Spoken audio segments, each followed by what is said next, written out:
Good morning. This is Normandy Ellis. We are on the grounds of Camp Chesterfield, and I'm interviewing Reverend Charlene Hicks. And so could you just tell us a little bit about yourself and where you're from? Well, I grew up in Atlanta, Georgia, and I live in Alpharetta right now. And I'm an astrologer and psychic medium, and I've been practicing professionally for 39 years now. Fabulous. And why are you here at camp this week? I'm here teaching sacred geometry and astrology. Okay. All right. That's great. That's great. You've taught here recently in the past as well. Other classes in Astrology. Okay. All right. So let's talk about when you first came to camp. What brought you here? Virginia Southern. She was my psychic mom, and I started going to see her in 1979, and I met her through the psychic fairs in Atlanta, which is the Foundation of Truth. And she had a friend that came here and had come to Bill English for a seance, and she brought her back a trumpet. And she had a very unusual stone, and the lady took the stone to a jeweler, wanted to put it in a ring, and the jeweler wanted to know where she got this stone. He'd never seen it. I forgot, it was some kind of agate. I wasn't sure exactly what it was. The jeweler was really mesmerized by this stone that she got, and he says, "Really, I believe you. Just tell me where you got it." She gotta get it. He says, "I've never seen anything like it." So Virginia told me that she would like to come to camp. And back then, the speed limit was 55 miles an hour. And it's 565 miles to get here. And Virginia was, has to have everything her way. So I'm the designated driver. And at the time, right before I came to camp, a guy that I had dated had broken up with me, and it was really, to me, devastating. I was really upset about that. So Virginia wanted me to come, so we left it. It took us 2 days to get here. And the most amazing thing about coming to camp is Virginia insisted we get off in Anderson, and no one in Anderson knew where Camp Chesterfield was back then, in 1987, by the way. And so and we went to Denny's, and nobody had ever heard of camp, and it's must have been here since 8. So I thought she had lost her living mind, and then I was going to have to kill her because we've driven for 2 days to get here, and we can't find this place. So I said, let's get back on the highway and go one more exit. And she was adamant about no. And I said, no, one more exit. One more exit, and sure enough, there's the Chesterfield water tower. And then we turned in, and we couldn't figure out why people in Anderson didn't want to tell us where camp was. But we found it, and we stayed off camp the first time. But that was my first time coming to camp. Okay, and who did you see when you came? The first we signed up, and the first person we signed up for a seance with was Reverend Bill English. And back then it was $15 for a seance. And he did an Apport trumpet seance. And we couldn't wait to go see it. So we were there, and we stood outside the little door, and he let us in, and he explained to us that Dr. Lewis would be doing one phase and then another phase. But the first phase would be we'd sing the Lord, we'd sing a song, and "You Are My Sunshine" was one of the favorites there. And then with the trumpet went up, and then the apports came out, and they'd call us up one by one. Well, I was the last person to get called. And finally they said, "Charlene, can you come to the center of the room?" Well, someone has to hold a hand out so you can even find your chair on the way back. So I get up there, and out it rolls, Elsa and drops in my hand, and they said it's an amethyst. And so I went and sat back in my little chair. And then, of course, it's now we have to sing some more songs, and then they shift it. The trumpet energy shifts to do the messages. So at that point, we're singing, and everybody's getting a message, and of course I'm the last person again to get a message. But the trumpets didn't go up. There's a voice that came from the center of the room, and then they called out my name, and I said, "Saint Germain, is that you?" And he said, "Did you not know from the stone that I gave you?" And I said, "Well, I know now, because we're sitting in darkness," and I wasn't sure if it was Serapis Bey or him. And he says, and then he gave a whole dissertation on why we're born either a man or a woman in this lifetime, and the choices that we make. And then he refers to me all by myself about the life that I came in to live, the places that I would travel, and my destiny. And then that was the end of the seance. That was my first introduction. So how'd you feel when you came out from that? Well, the most amazing thing is the stone that was given to me when I was 13, 1973. I was given a really beautiful ring for graduating with honors in the 7th grade. It had an opal in it. It was a cabochon cut. It's about 3.5 carats. And I was washing dishes one night, and I had to put it up in this very special place, and my hands were wet, and it slipped, and the opal broke. So I had been able to wear that ring for 14 years, and every time I took it to a jeweler, they'd have to cut a stone and size it to fit in that setting. When I got home, I took it to the jeweler, and he put my amethyst in that ring, and I had not worn it for 14 years. Wow. Oh, that's fabulous. The Spirit knows what they're doing. Yes, they do. All right. So that was your first sitting with Bill. Correct. Okay, and you sat with him multiple times before. Yeah, and he would come to Atlanta, and I would sponsor him, and he would come and do circles in Atlanta and messages and all of that. And so this started in '87. He died in 1990, but during that time frame, I got to spend a lot of time coming to camp and sitting with him and going to his circles and stuff. Okay. And attending classes that he taught as well. Okay, was he your main development teacher? When he would come to Atlanta, I would sit with him, but the development part really didn't start until later. He was going to be my sponsor, but then he died. So the development part really didn't start until a couple of years later, that as I started sitting with teachers here. Mm-hmm.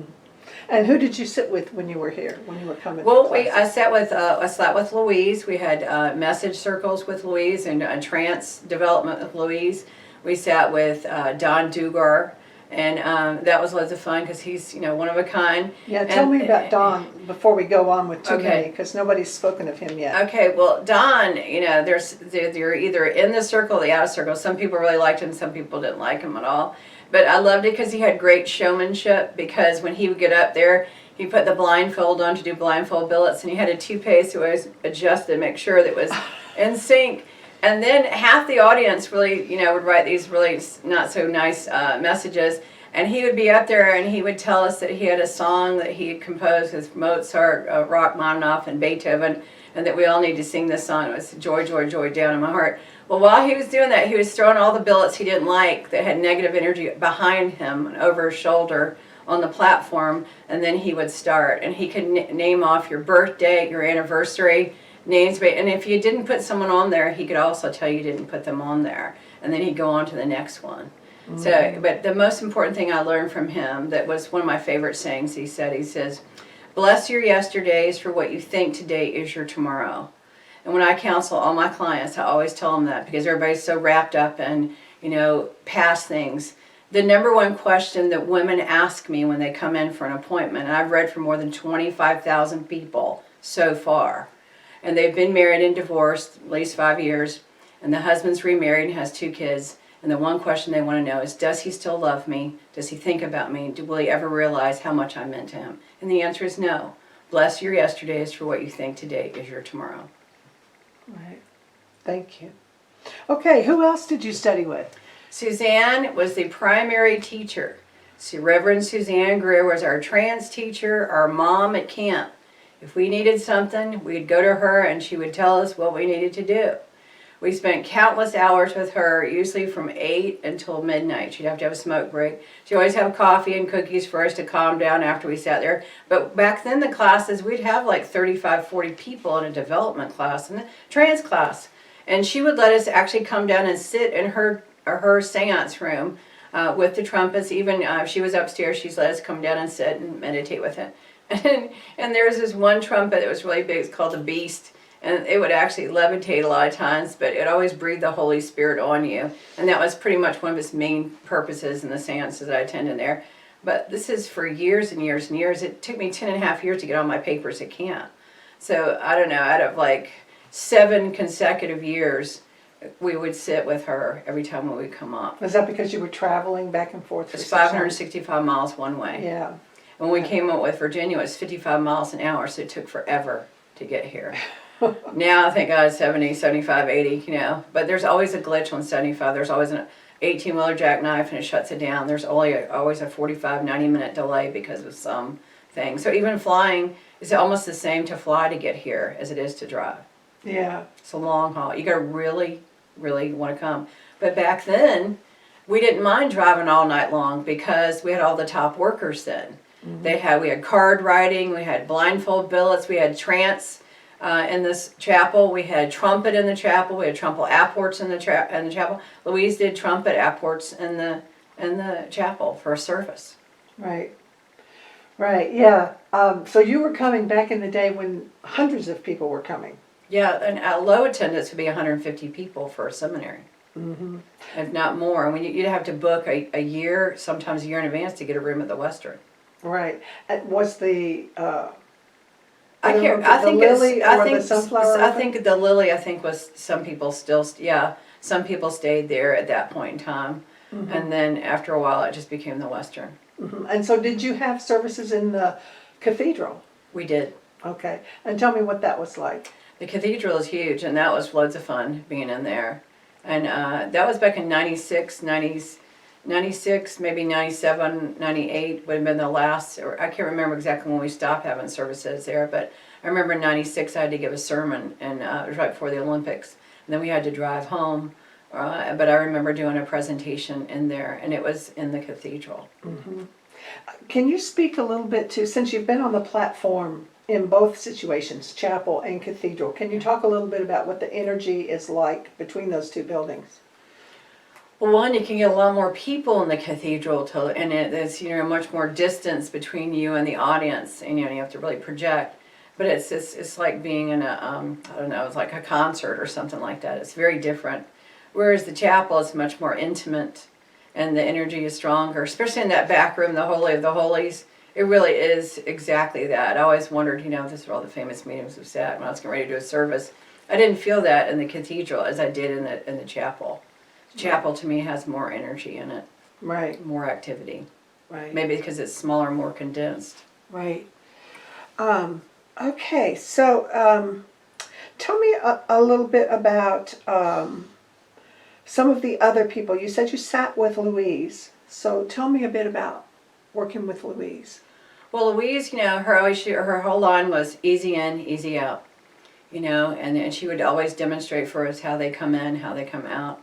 And since Louise's dad was a trance medium, and she grew up with it, it's like natural ability. But I remember how disciplined Louise was. She told me that when she turned 38, she had 5 kids. Well, she told all of us. And her spirit guides came and said, look, when are you going to get serious about your mediumship? She goes, oh, all right. So she would wake up at 4:30 in the morning, and she always had a hammer to break the back of her books because they was just too hard. She couldn't flip them open. And she'd get up before she had to wake up the entire household to go off to school or wherever they had to go. And she'd start studying with spirit at 4:30 in the morning. And probably about 6:30 is when everybody got up. But she was very disciplined. And a lot of people lack that. They want all these great gifts, but what is their commitment to it? Because it just doesn't happen overnight. Right, and have you been able to follow that kind of discipline with your own work that she taught? I'm not a morning person like she was, but yes, pretty much my whole life has been my work, and I've been doing it, since I was 18. So yes. Right. Okay. Now we're having an ordination this weekend here, and you were ordained here. Tell us about that experience. Well, it was really amazing because the night before I got ordained, it was Halloween, and we had to get all dressed up, and it was a really special time frame. But the interesting thing is, when I got ordained, when my sister got ordained 6 months before me, my parents came, my brother and sister, all them came, my sister-in-law. Well, when I got ordained, they didn't want to come back to camp. So it's just me after 10 and a half years, and Pat was my sponsor, and it was Pat's birthday. And Pat sat next to me. We have to wear all white, and she kept crying, and she kept asking me, "Wasn't I nervous?" I said, "No, I feel really calm and really peaceful." And she did all the crying for me. And I said, "What?" She just and I said, "Really, it's okay." And I had asked, and they said Gabriel was with me. The archangel was with me walking down the aisle, and I was born in January, and that's basically his month, or her month. So I felt really peaceful, or just a real strong sense of calmness. But since Serapis Bey is one of my master teachers, since I got ordained on November 1st, is All Saints, All Souls Day, and this particular one coming up will be 20 years since I got ordained on November the 1st. Wow.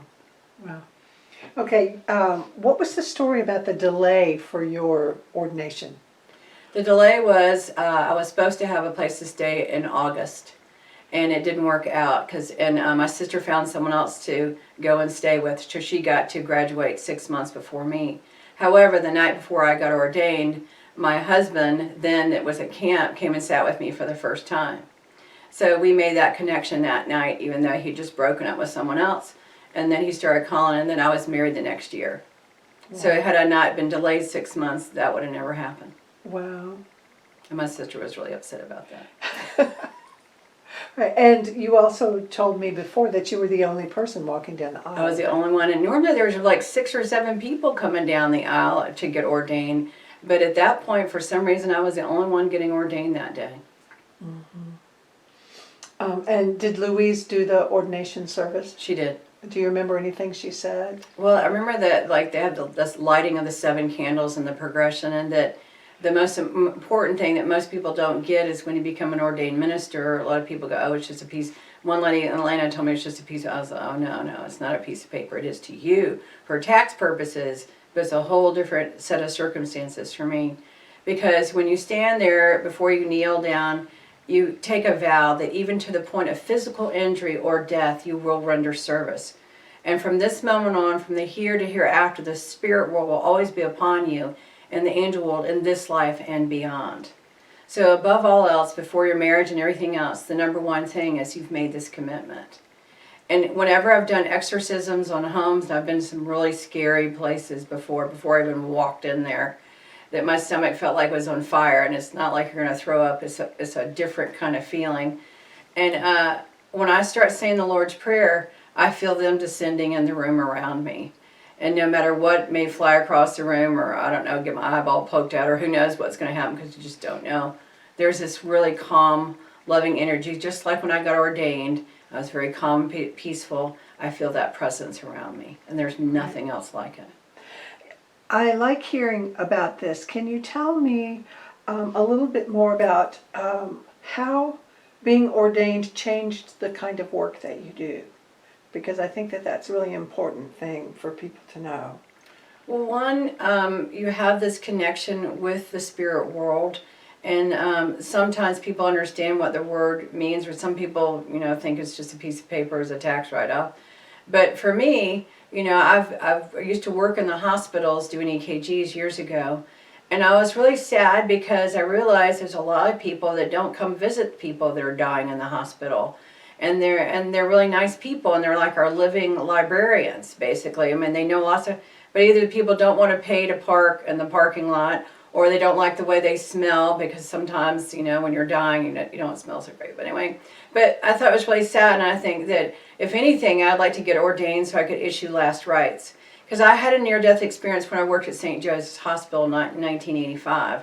And it was a wonderful day. I had a wonderful place to live. And I was 25 at the time, and I'm on the 7th floor at St. Joe's, and I'm responsible for the entire hospital. We're talking 400 rooms, all the patients, pre-ops, the whole bit. So the guy's watching the baseball game, and it was August, a nice warm summer day, and it was about 4 or something in the afternoon. And right as I'm getting ready to hook him up with the EKG, I look out the window, and I saw this face out there. It was Archangel Michael, and they were calling to me. And when spirit comes to take you, they pull you from the heart out. You feel this. And I'm thinking, I can't go now. I got work to do. I'm the only one here. I was the only one responsible for it. And so I had tears streaming down my face. And so I tried to finish doing the EKG, but I felt myself being called out of the body. And I'm like, what is going on now? So I finally finished the EKG, went down, called my supervisor. I couldn't go home. I had to check in the ER. My blood pressure was 175 or 125. It's never that high. So they put me in a room, and I said, if you're going to take me, I don't want to wake up the defibrillator. I looked at my watch, and I was unconscious for 45 minutes, and all I saw was purple, and I was gone. When I came to, I went and finished the EKGs, and the doctor finally saw me, and I said, I don't know what happened, but I felt really strange for 3 hours. Everybody I called was not home, of course. It was a Sunday. When I finally came back to camp, I asked what had happened. And they said 7 people died at the hospital that day, and if I wanted to go, I could have gone then. I said, well, why would I go? It was like a nice place to live, everything. And I said, but everything that I've ever could ask was answered at the same time. Didn't matter if I ever got married or had any kids. It's the most loving, wonderful presence as they're calling to you, and you just float on out. So I, having worked in the hospitals, know what that's like, so I have the ability to impart that to people that are scared about dying, that there's nothing to be afraid of. The hard part is that all of a sudden your body hurts and you can't breathe anymore, or the pain. But when they come to call you, it's a piece of cake. You just take a deep breath and let go, and that's it. Thank you for that. That's a really beautiful story. And it's an awesome one, and I've never had anything like that happen since. Yeah. Did that happen before your first trip to camp? Yes, it did. Yeah. It was in 85. Yeah. Yeah. So that was part of your journey here, was Yeah. to find out about that. Yeah, well, I always wondered about that. And when I had the opportunity to ask, I said, well, if they can ask them anything, I'm going to ask them what was the deal. And so they explained it to me. Okay.